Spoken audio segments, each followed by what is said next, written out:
Hello, and welcome to another episode of Failure Friday, where we talk about friends, clients, and sometimes complete strangers, although I have yet to have a complete stranger on here. And we talk about failure and how it has shaped us in our personal, but it's turned out so far to be mostly professional careers, and how we can help other people that are in a similar stage, a similar trial, and how we can propel them forward with our own experiences. And today we have a friend who turned out as someone that we hired for their services, but this is the best type of relationships where you hire someone, they turn out to be a beautiful people, an authentic soul, and then they become a friend. And today we have Heather Spurlock. She's a aquatic behavioral specialist with certifications from infant swimming, Nicholas Children's Marino Adaptive Aquatics, and IBCCES Autism. And she has such an amazing story. Heather, thank you so much for being here. Why don't you kind of lay the land, tell us how you ended up in this field or career, and just a little bit about yourself.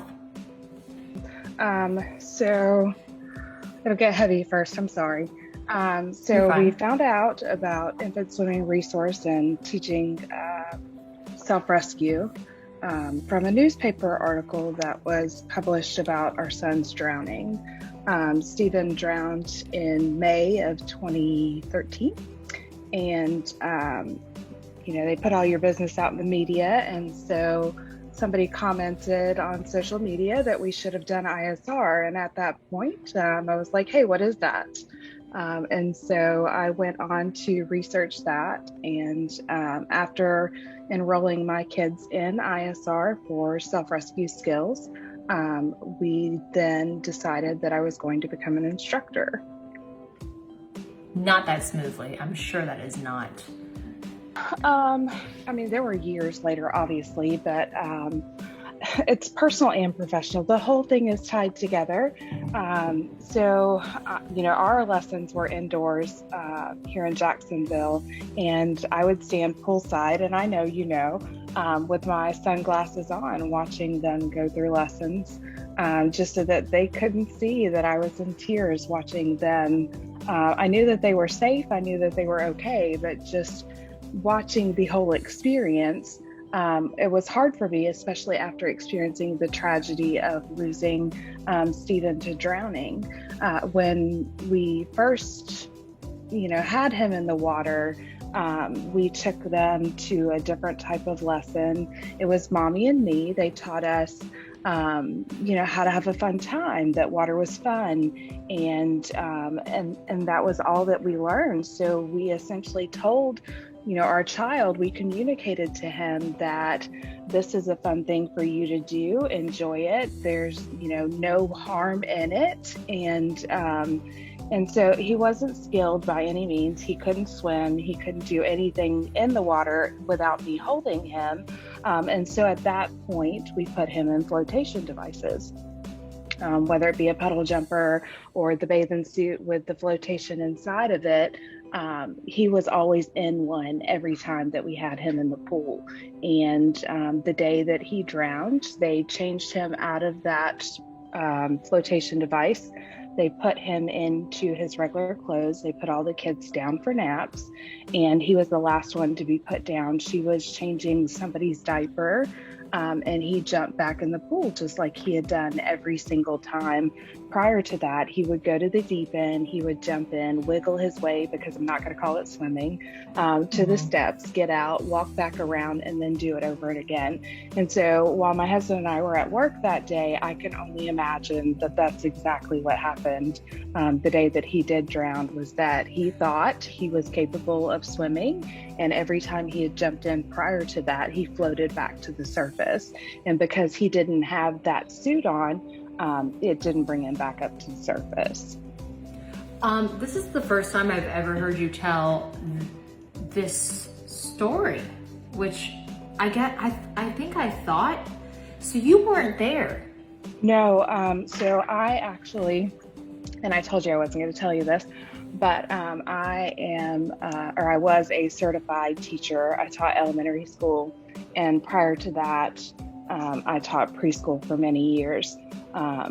And so I was in my classroom at Arlington Country Day, and Stephen was working at One-to-One Financial.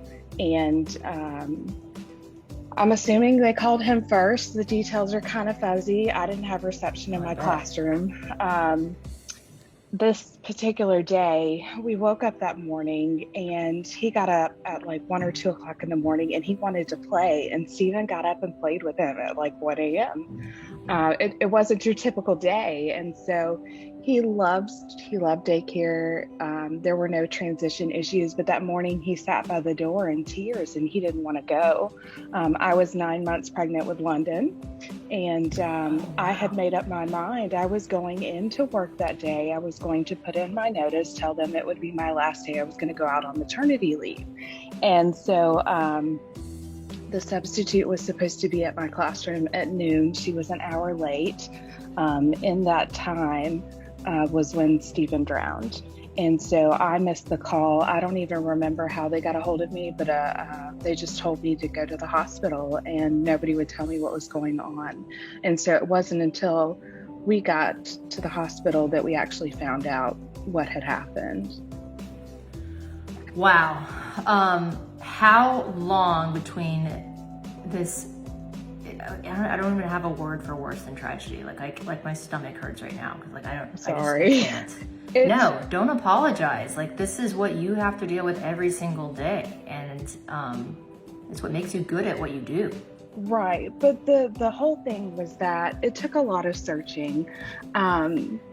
It wasn't why did this happen to us, but what do we do with it? And so for 3 years, it was 3 years. I'm like, okay, well, what am I supposed to do with it? I mean, I can sulk about it, and I do have my days. Some are harder than others, but what are we supposed to do with this? And so, I just waited for an answer because I had no idea. And there are so many foundations out there that are raising money for these lessons and providing, whether it be CPR or different types of self-rescue lessons or even counseling to these families. But we thought that was the direction we were supposed to go. I mean, I've always known that I was supposed to be teaching. I just had no idea that it wasn't going to be in your traditional classroom setting. And so it was about 3 years.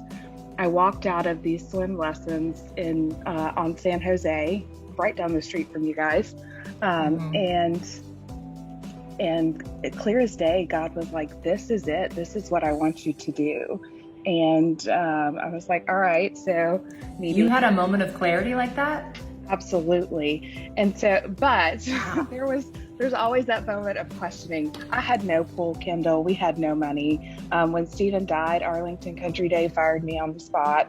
Afterwards, they said my termination reason was, we hope you find peace. So within a month, I lost my son, I lost my job, and I had my daughter. And when I tell you, I didn't know what I was doing. I didn't know which way was up. Had it not been for my mom being here for me and helping me with London, there's no telling where that child would be right now. But, she just... For the audience, London is a brilliant child. She actually just got busted in school for running a nail salon out of the bathroom. Right. So she's fine, in case you're wondering. She's totally fine. My mother did an amazing job when I just needed that time. And so, I didn't know what I was supposed to do. And so we're coming out of these lessons. My kids are 1 year and 6 months apart. So London is 8 and Jeremiah will be 7 next week. So, I get in the car. Who knows why we're still sitting in the parking lot? Sometimes you just need that time. And like I said, it was clear as day. And so I went home, I researched it. I found out how much it cost. And I was like, all right, is this a joke? I have no pool. I do not have that money to pay for the training. We don't have a fence. We don't have a pool fence. We don't have alarms. We have nothing to run a swim school. And when I tell you, within the week, everything that I needed to do the training, to pay for it, the pool, everything was donated within 1 That's week. God, man. That is God. Me. And so I was like, all right, this is really what I'm supposed to be doing, because the whole time I'm like, are you kidding me? Is this a joke? And so I'm working a full-time job, one that I picked up on my own, which I did often. And God and I have gone back and forth with that. He's like, if you'll just let me take care of it, Heather. So anyway, like I'm juggling, part-time swim and full-time. I was working for First Coast Service Options, doing Medicare stuff. And I had like 4 kids on the schedule. So it was like one every hour. There was 10 minutes where I would disappear during the day. And so then I'd run out to teach the kid, come back in and go back to work. And so I kept telling Stephen, I was like, I'm supposed to be doing this full time. I'm not supposed to be spreading myself thin, trying to do all these things. This is where I'm supposed to be. And he's like, well, you need to hold on until May, because it's not full time at that point. When I first started, I didn't have enough clientele. And so I said, but I really think that I need to stop doing this other job and commit fully to this. And when I tell you, the minute I put in my 2 weeks notice from First Coast, that was when my schedule exploded. Like all the business that I didn't think I would ever had, it happened. And you were shortly after that you reached out. But Really? it was within like a year or so of me going full time. Wow. Yeah. So I tried to stretch it out as long as possible, because I didn't have the faith enough to take that leap, to go from that paycheck that you knew you were going to get, and you knew how much it was going to be, and it came every single, pay period, to completely running my own business and relying on the fact that those students were going to be there and that I was going to be able to teach and make money. And so now it's turned into an amazing business, but I guess I don't always see it that way. Like I just enjoy what I do. I don't see it as a job necessarily, to the point where I don't know how to say no. And so I get myself spread so thin, but I couldn't imagine it being any other way. Yes, that is, in my practice, most of my clients are business owners, and that is the biggest issues. There's like a step. There's a step of a thriving small business, and then there's that step where, okay, it's time to scale, it's time to hire, or we're gonna stay this size. And that's where you're struggling right now is, do I take this step? Do I bring someone on? That means I make less money. It means the quality of my service could decline, but it also means I can grow and take on more clients. And it's the hardest first step for any small business. It is. And because too, I still want to do the foundation aspect of it as well, but I'm the one teaching. And so finding out how to, like you said, have that balance. I'm the one that has to be in the pool at the end of the day. I can't outsource that. I can't bring anybody else on to do that. It has to be me. So whereas I can, have somebody do the scheduling and whatnot, I am the one that has to be in the water. So in order for me to see the foundation grow and blossom to what I would like for it to be, like you said, I've got to find those other people to put in place, but I have to be able to trust them to take that on. Mm-hmm. Yeah, that's going to take time, which is something. So for the audience, there's an on season and an off season. And stop me, Heather, if you can explain this better. But when the water is cold, what's the temperature that you prefer? So I cannot teach. ISR regulations are 78 to 88. Okay. So if it's below 78 water temperature or above 88 water temperature, I can't teach in it. And then outdoor temperature has to be above 60 degrees outside. But if you're teaching at 60 degrees outside temperature with a 78 degree water temperature, your child is freezing. Yes. And so am I. And so are you. So I don't know I don't know how you could possibly see Stephen's death as failure, but which failure do you want to bring into this? I think, and so that it was hard to separate personal and professional with this entire story. I've tried. The failure on my part Not saying I am a failure, but the failure Yeah. on my end was lack of research into swim programs, and also I'd say lack of research on flotation devices and how to properly use them. So was that there at this time? Yes, absolutely. It's been there the entire time. So I think, so those were my failures. I didn't do the research. ISR has been around, I'm probably going to misquote, over 50 years is what I'm going to say. Over 50 years. No way. It has been in Jacksonville. No way.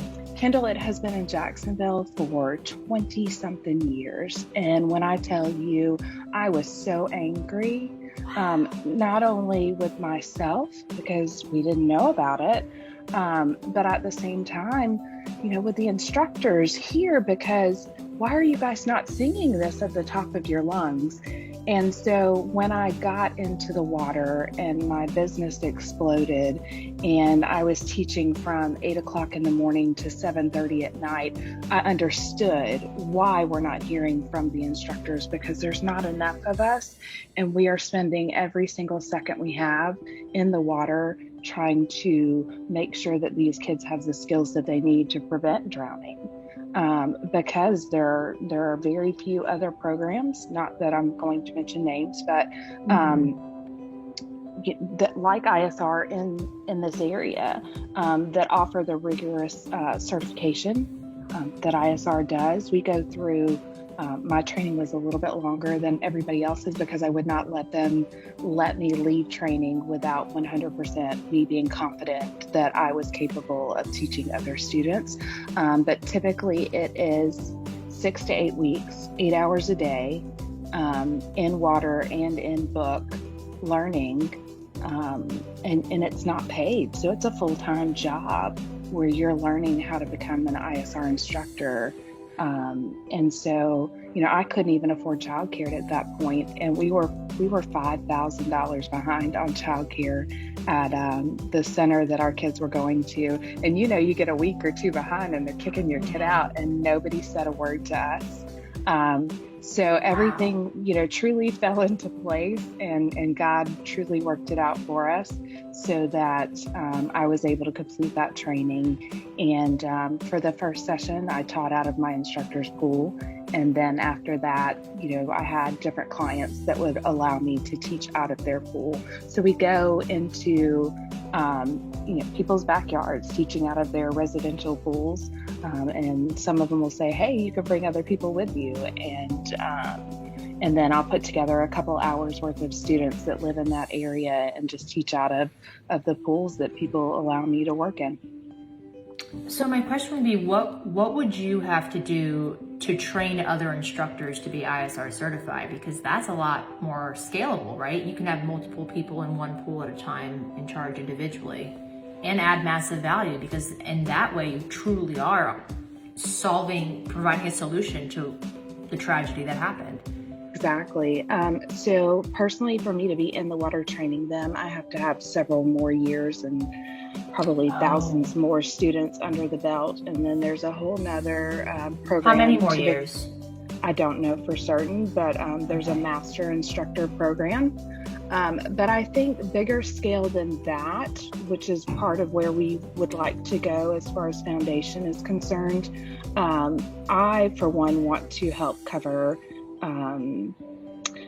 like gatherings, almost like an event each year. Retreat would be a better word for it, to bring the families together to where they're with people that have experienced the same tragedy, but they're also doing things at that retreat that promote healing.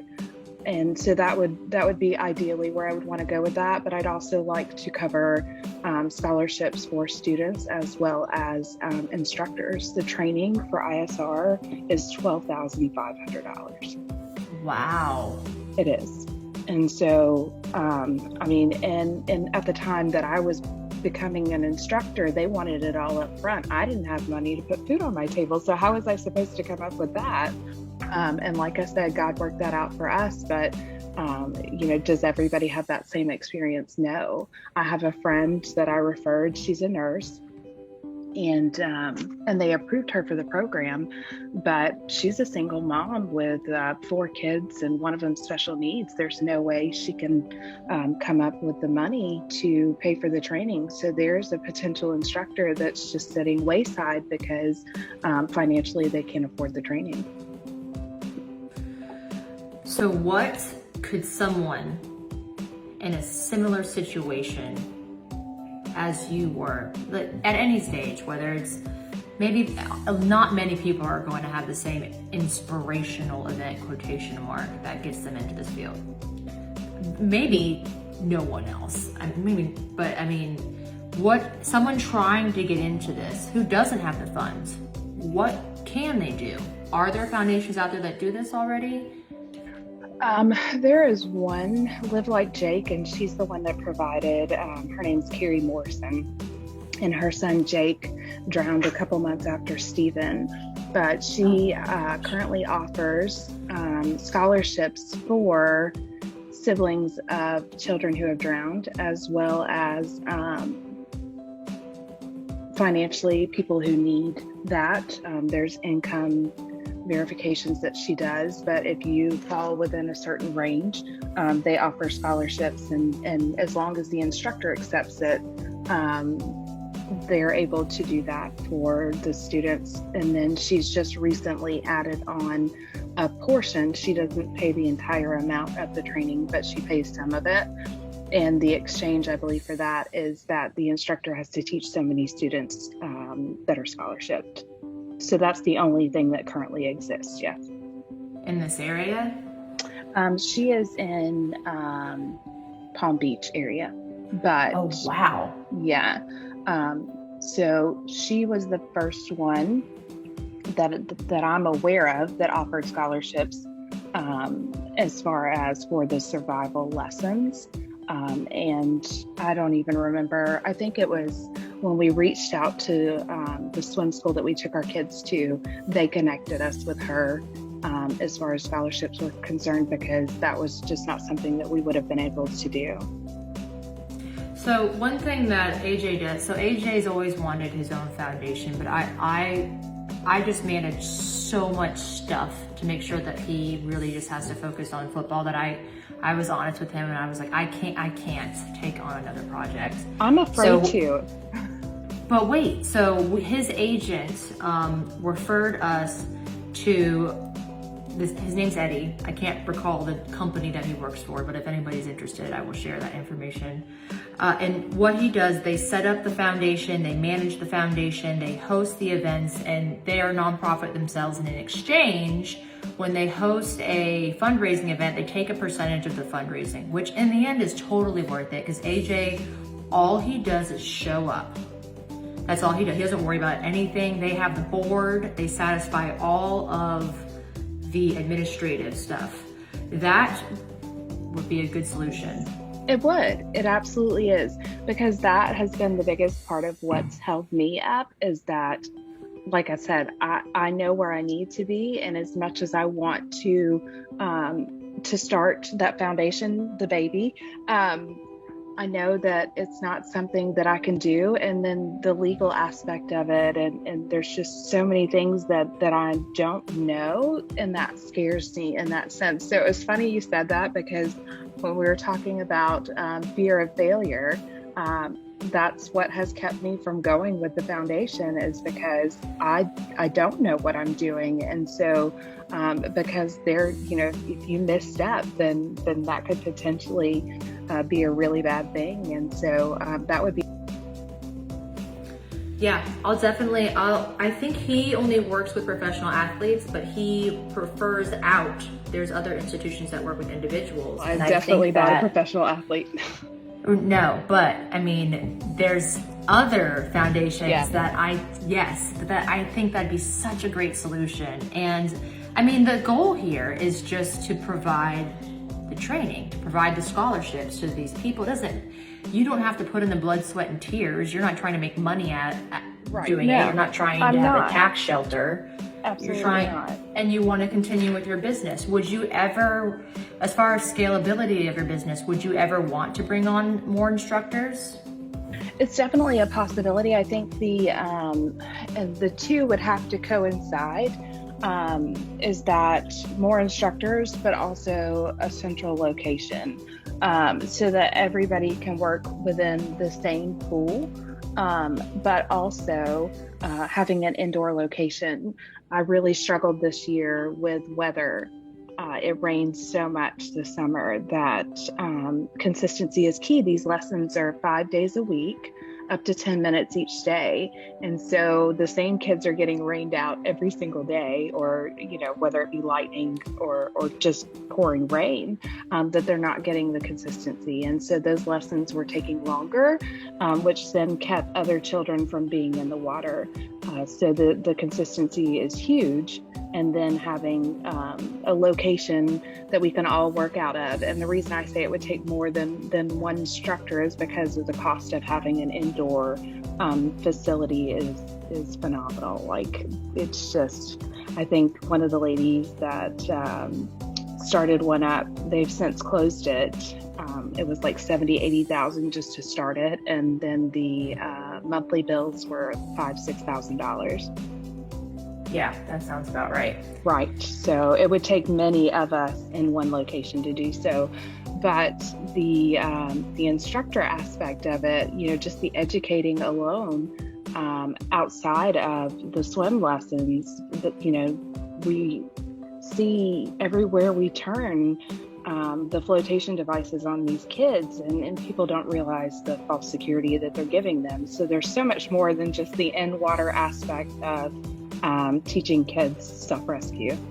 This seems like a stupid question, but why, if they are truly so harmful in developmental aspect, why are they allowed to be bought and sold?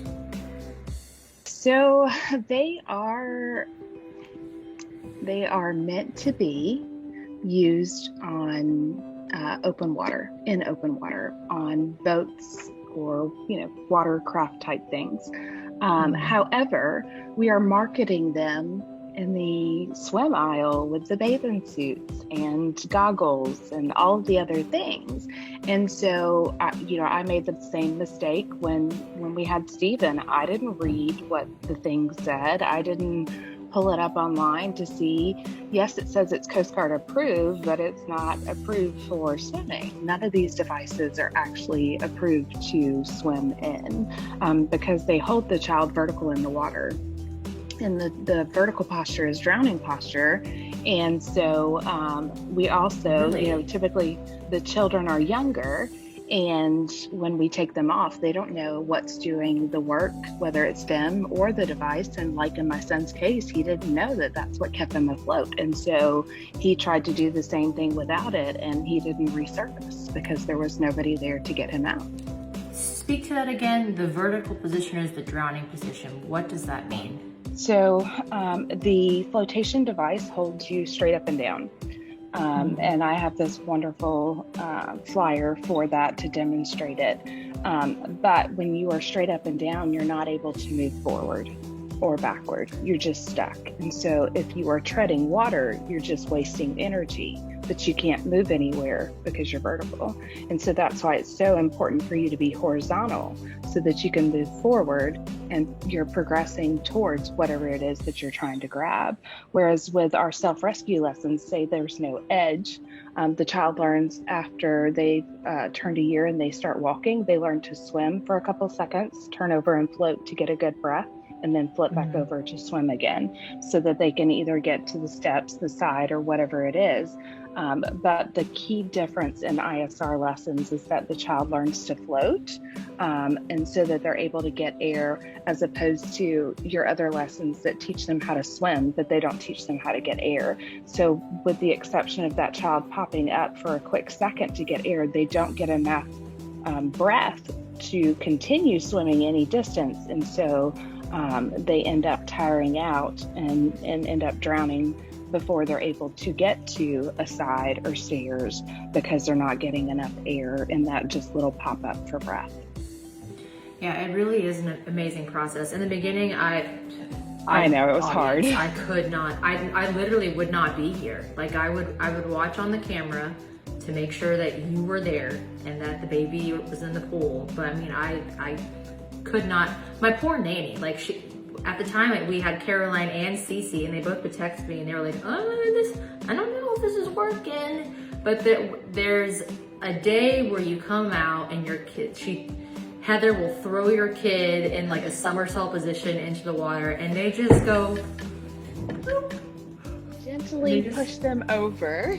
Yes, I mean, it's amazing. You're like, oh my God. And I don't know if I ever told you this, Heather, but Kenny, shortly after she graduated, she fell in the pool. I was out there with her, and so was AJ. And this is the difference between a mom and a dad. AJ's freaking out, and I'm like, wait, Daddy's girl. What she does. Right. And that was the exact thing that you needed to do, because so often we run in to rescue and we don't give them the opportunity to use those skills. And so Exactly. had AJ jumped in to get her and not let her use her skills, you would have put it on extinction. And what that means is that she would have stopped doing it. And so there would have been a time where she could have fallen in and not turned over because she expected the rescue. Exactly. And I was so proud because it's scary. She fell in, and there's definitely a good 5 seconds where she's in that vertical position. She's struggling. You can see she's freaking out in the water. But then she floats like, I know up what to do. still screaming when she comes Right, up for air. she's But mad. if they're crying and they're on their back, they're breathing.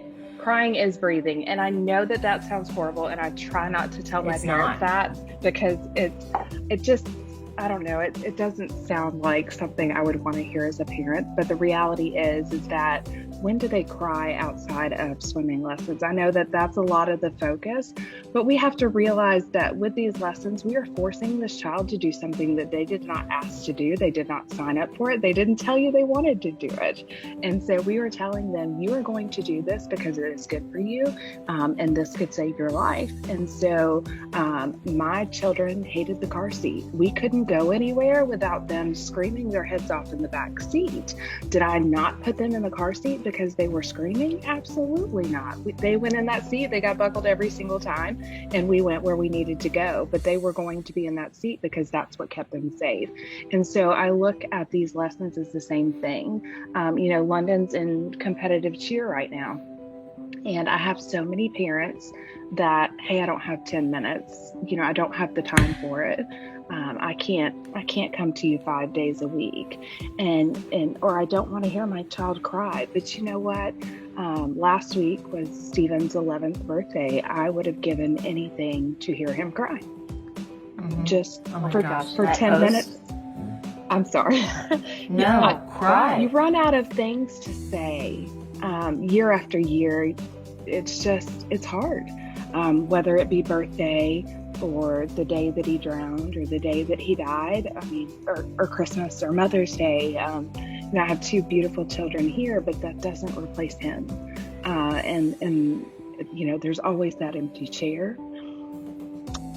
He's not here. And I would give anything in this world, because it's a total of almost 6 hours in these lessons, just to hear him cry for 6 hours. That's the reality of it. And so, and I even tell parents when we start lessons, if your child is crying, I'm able to hear their inhalations and when they exhale. So I know when to submerge them so that they're not submerging on an inhale. So it's actually helpful for me when we're first training them to have breath control. If they're crying. And I know it's not pleasant. I would love for every child to enjoy it. Some of them do, some of them don't. They will eventually. Wait, there's some kids that enjoy it? Absolutely. I was teaching serial killers, straight up. No. I was teaching a little guy. It must have been my 2nd or 3rd season in the water, and he's about artist age, and he fell asleep floating in the pool. No, he didn't. Mm-hmm. I refuse to believe. He sure did. His name's I was Dom. like, all right, what am I supposed to do? He's sleeping. I don't want to wake him up. You don't wake sleeping That's babies. insane. But no, he was asleep in the pool. So I just let him float. What was I supposed to do? I couldn't. What lesson was that? That was just the roll back to float. that Artist did this past season. So next, So like, was that like his second, his third, his 15th lesson? who knows? Oh my gosh. But he was just so comfortable, and he went right off to sleep. And so his mom, I want to say his mom reached out. It had to have been 2020 because it was COVID. And my schedule was full. I couldn't. And so I said, hey, I'll try to get him in. I wanted this kid back in the water, especially if he was going to sleep. Like, those were easy babies. That's an easy one. Yeah. Well, Artist was a good baby, too. He was very buoyant. Compared to, I have some videos. He's very buoyant. He's fat as hell. Just floats. It was amazing. Floats. I was like, yes. Because some of the babies aren't really easy. And you're like, I don't think I could do this. Even though you can, you've done it over and over. You've taught hundreds of students. You still have those moments where I don't know what I'm doing. Even though you know what you're doing. And I put Artist in the water. And of course, I'm nervous because it's your baby. And Artist just came right up to the surface. I was like, yes, it's going to be a good one. He has a health. I can't wait for him to do swim lessons because we did Artist a lot earlier than we did Kenny, which I highly recommend, guys. But before we conclude, I want to take the different perspectives. So we said, what is the next step for someone who wants to take the class? Tell me a little bit about someone who just lost a child. Maybe specifically a child who drowned. What is a way for them to navigate through this? Like what helps? I can't even imagine, but what are some coping mechanisms that were truly helpful and maybe even healthy? I don't know if those two things can exist right after this happens. Right. Well, I'm going to be totally honest with you. And like I told you before, it took us almost 3 years after Steven's accident, to get them in lessons. And, I told myself a bunch of lies. I'm just going to be totally honest. I told myself it can't happen to my other children. I've already lost one. Like, he couldn't possibly take another one away from me. And so we stopped going to any body of water.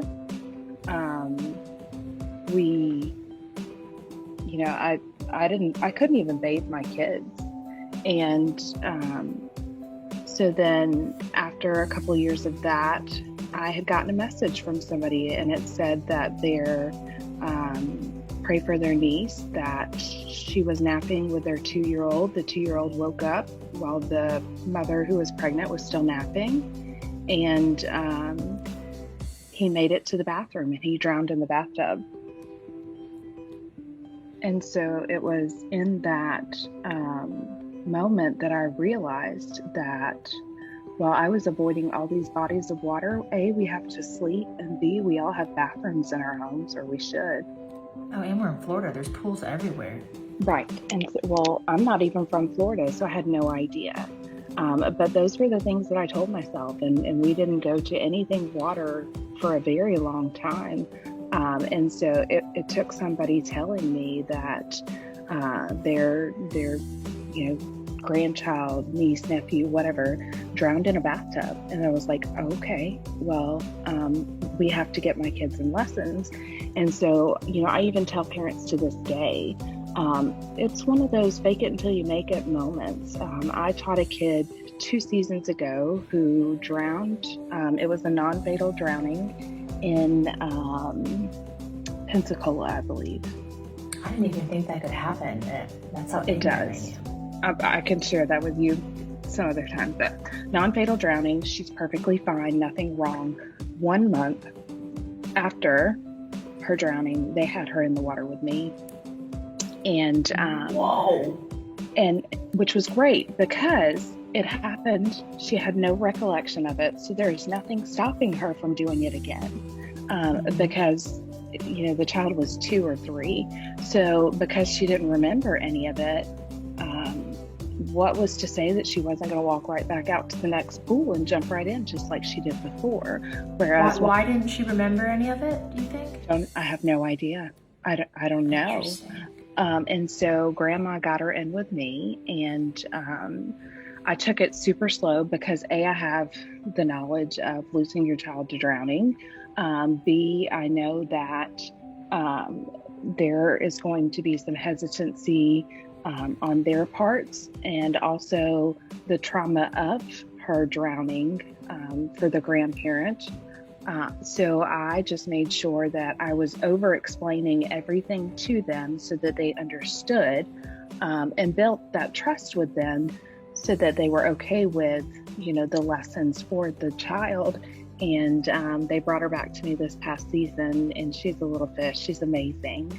And so it takes longer dealing with ones that have drowned, or with the families who have lost a child to drowning, whereas, hers was non-fatal. So you have fatal with injury. Fatal obviously is death, but non-fatal with injury, and then non-fatal, no injury. And so she was non-fatal, no injury. We hear a lot about dry drowning and whatnot. Dry drowning doesn't exist. It implies that you drowned and there was no water involved.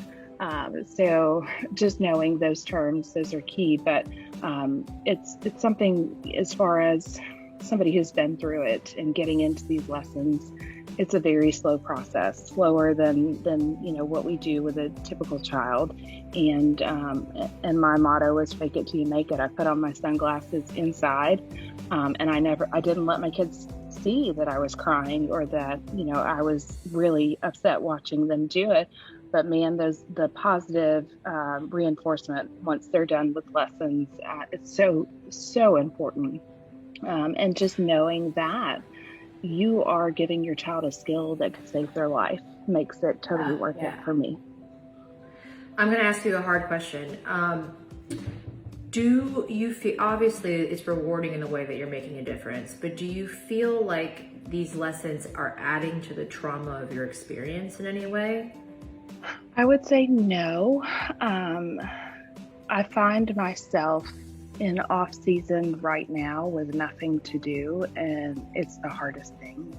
I find that being in the water, in those lessons, that you're making that difference, but you also, your mind is focused on something. Whereas when I'm sitting here in the off season and I'm not taking on this job or that job, I have all the time in the world to think of what it could be, or, what he would be like. And not that I don't have those thoughts, but I feel like it's the sole focus when I don't have something that I'm doing, which is something that, this year and next year, my focus has been becoming better me, whether it be dealing with the trauma or anything else going on, just being the best me so that I am able to give 100% to everybody else instead of trying to pour from an empty cup.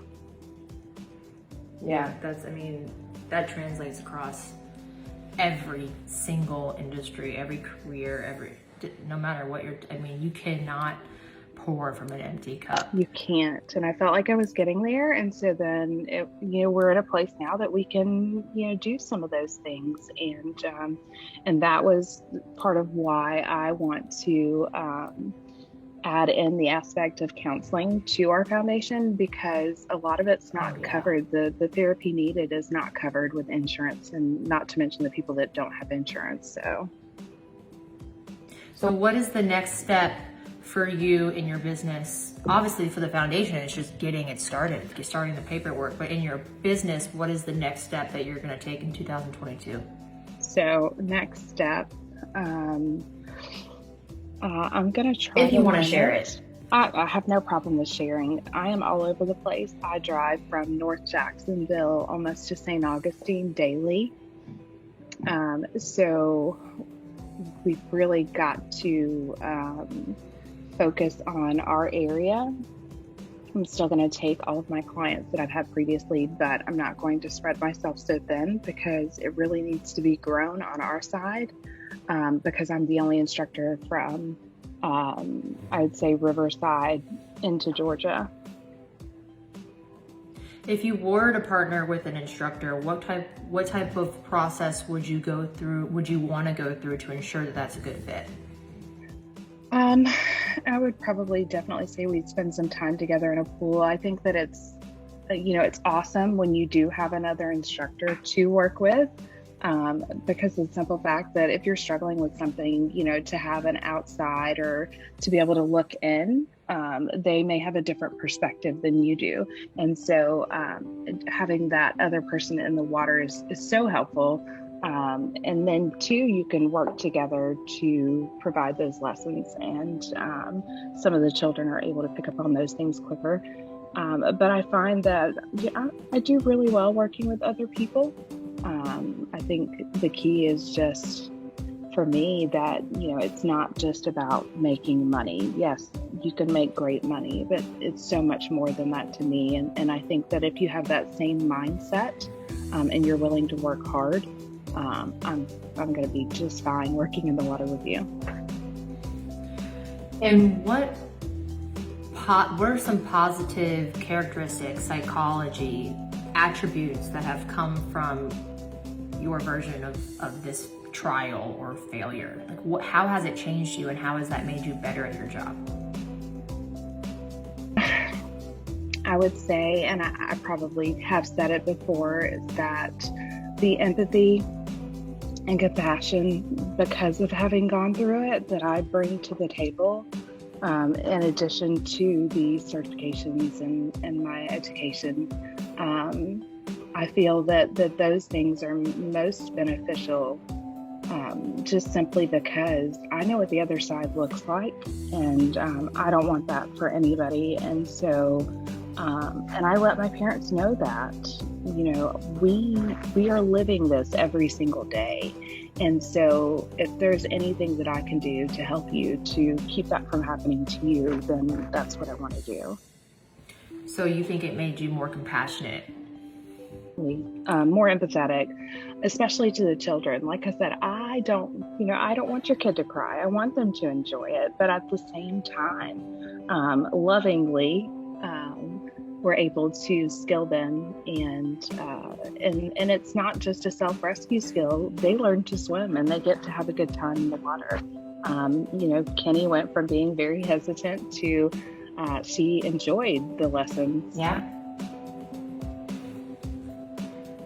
No, but it's really cool to watch.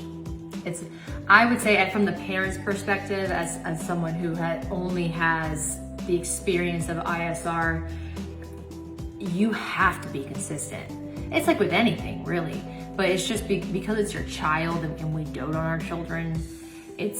You have to keep doing it, even if you don't see improvement, because all of a sudden one day it's going to get a lot better, and you'll be like, oh wow, yes, that wasn't that bad today. And then it's just but it happens really fast after you get to that day. That day where it's like a fake cry. Yeah. Oh my gosh, like you get that fake cry. She did great today. She was crying, but like it was a fake cry, like she was making herself cry, and then every day is easier after that. But she knew that she could play with Heather, and I, because I don't want him to. Like, I know she enjoys it, and so those days that she would come out, especially there on the end, it just wasn't what she wanted to do that day, and so I felt so bad. I'm like, all right, well, we're gonna do it, and as long as you show me that you're doing a great job, then you're on your way. But then she would look forward to you coming, so she wanted you to be there. And it was that I cried the day I was here. I took a day off from work, and I was like, I'm gonna see, because Cece was like, she's doing so good, and I was like, I'm gonna see. And she was excited when you got here, and it was just, she wanted it to be longer. And I cried because I was like, oh, we're here, we made it, she's safe. Yes. Right. She's safe. Goes with artists next year. Yeah, well, play that one by ear. He's still pretty buoyant, so he's got that going for him. It's a good thing. If people want to reach out to you, Heather, how would you prefer they reach out to you? So if they want to get me specifically, my website is 2savelives.com, and it's the number 2 spelled out, so TWO savelives.com. If they're looking for infant swim lessons, you can find the closest instructor to you by either putting in your zip code or your address at infantswim.com, and it'll pull up whoever's the closest instructors to you, and you can reach out to them. Typically we have our emails and our phone numbers listed. There's lessons globally. the majority of the instructors are in the United States, but there are some instructors in other countries as well. Are you okay if people who are trying to get into the industry reach out to you, or people that would be interested in meeting with you for partnering or getting in the pool with you? Absolutely. I also have parents who have lost their children to drowning. They reach out as well, and I'm totally okay with that. Wonderful, and I'm sure you can share a lot of those resources with them as well. Thank you so much for coming on here. You hold a special place in my heart. You really do. I'm not just saying that. Thank you. I appreciate you always guys. Will. You've definitely become a little bit more in our lives than the swim instructor.